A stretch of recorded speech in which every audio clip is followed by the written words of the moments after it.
Cities don't rise on steel or stone, they rise on trust in paper. And when that trust dies, every skyline becomes a memory. This is Wealixon, where money, power, and history collide. For centuries, empires have risen on the illusion of stability, on coins that glimmered with trust, and rulers who swore their promises were eternal. But history is merciless. It reminds us that every empire, no matter how mighty, eventually meets the same quiet killer, its own money. Rome believed it was invincible. Its legions conquered continents, its currency ruled the known world. But beneath the marble and the glory, silver turned to dust. Confidence turned to fear. And the empire that ruled the world could no longer pay for its own survival. This is not just the story of ancient Rome. It's the story of every civilization that mistakes paper for power, and every generation that learns, too late, that when money dies, empires die with it. Act 1.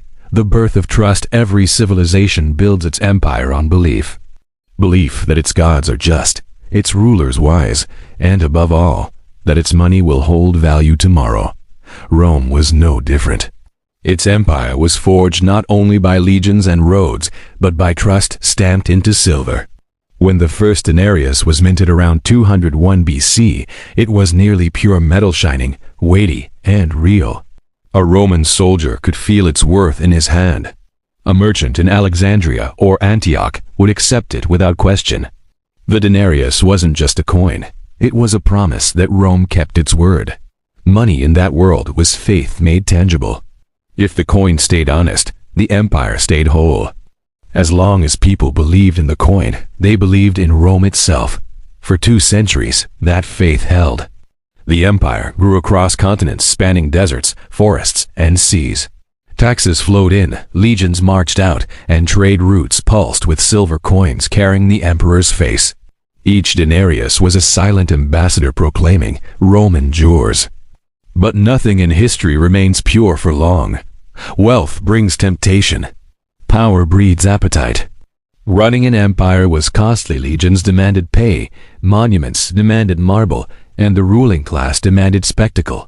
Rome's strength, the very machinery that made it great, began to strain its treasury. By the time the empire reached its zenith under Augustus, spending was already outpacing revenue. Wars in Germania, revolts in Judea, campaigns in Parthia all demanded more coin than taxes could provide. The emperors faced a timeless political choice: raise taxes and anger the people, or quietly cheapen the money and hope no one noticed. They chose the second. The denarius, once 95% silver, began to lose its shine. Tiny reductions, imperceptible at first, became a habit. A little copper here, a thinner flambear. Citizens still called it silver, but the alchemy of power had begun. Debasement wasn't just economic, it was psychological. It told the people, your trust is elastic. We can stretch it a little more. And for a while, the trick worked. Rome's armies still marched, markets still hummed, and temples still glittered under the Mediterranean sun. But beneath that brilliance, something fundamental had shifted. Money, once anchored to reality, was now floating on confidence alone. This was the seed of every monetary crisis that would follow for the next 2,000 years. Act 2. The debasement begins. Every empire reaches a moment when belief starts to cost more than truth. For Rome, that moment came quietly. No thunderclap, no invasion, just a decision struck in silver. The empire had grown too large to feed on taxes alone. From Britannia's frozen edges to the sands of Syria, legions guarded borders that stretched farther than any treasury could reach. Every fortress needed grain, pay, and promise. And every promise had to be minted. So the emperors turned to the oldest illusion in economics: if you can make more value, make more coins. At first, it seemed harmless. A few percent less silver, the people would never notice. The weight felt the same in the hand. The emperor's face still gleamed on the surface, but the metal underneath was beginning to lie.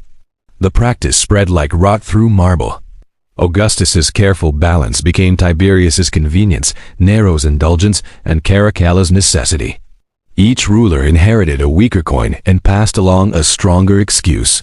By the early 3rd century, the denarius was half base metal. The shimmer of trust dulled. Traders demanded more coins for the same loaf of bread, the same measure of oil. The state blamed greed, hoarding, conspiracies, anything but its own mint. But the people weren't fooled. They saw soldiers' pay rising not in power but in price. They saw merchants refusing the new coins, bartering grain for cloth, gold for livestock. The empire was learning the hardest lesson of economics. You can't counterfeit confidence. Inflation crept through the provinces like a slow plague. Tax collectors demanded payment in coins worth less each year.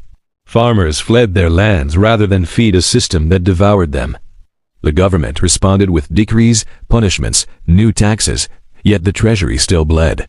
Rome had crossed an invisible line. It no longer commanded value. It printed illusion. And illusion always demands believers. When faith falters, the illusion must grow louder, more coins, more decrees, more control.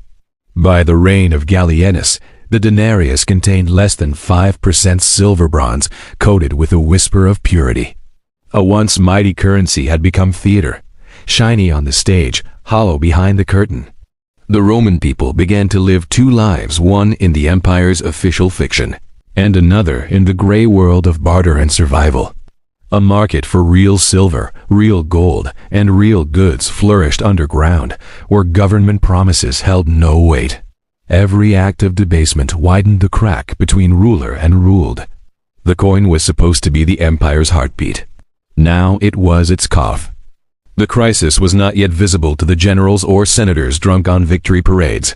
But in the marketplaces, in the barracks, in the kitchens of ordinary citizens, the sound of collapse had already begun to echo, the quiet rattle of worthless coins in desperate hands. Rome still looked eternal on the surface. Inside, its economy had become a ghost town dressed in marble. And the ghosts were multiplying. The fall of Rome wasn't an ancient tragedy, it was a mirror. A reflection of what happens when wealth becomes fiction and governments trade honesty for convenience. Rome's coins turned to bronze, its promises turned to dust. And trust, the one thing no empire can mint, was gone. Yet the lesson it left behind is not despair, its power. Because those who understand history don't just survive collapse, they rise above it. Empires fall. Currencies fail. But knowledge endures. This is Wealixon, where we uncover the past to master the present.